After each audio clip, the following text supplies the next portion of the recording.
पियो, हल्दी का पानी पी लो, पानी बॉईल करो, हल्दी डाल के चाय की तरह से पी लो।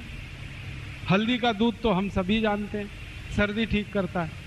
खांसी हो जाए, सर्दी के साथ खांसी हो जाए तो आदि माने अदरक, अदरक का रस ले लो, थोड़ा पान का रस ले लो, दोनों बराबर मात्रा में मिलाओ, हल्का गर्म करो, शहद मिला के पी लो।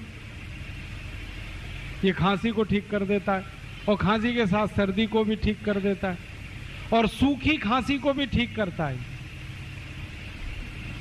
कई बार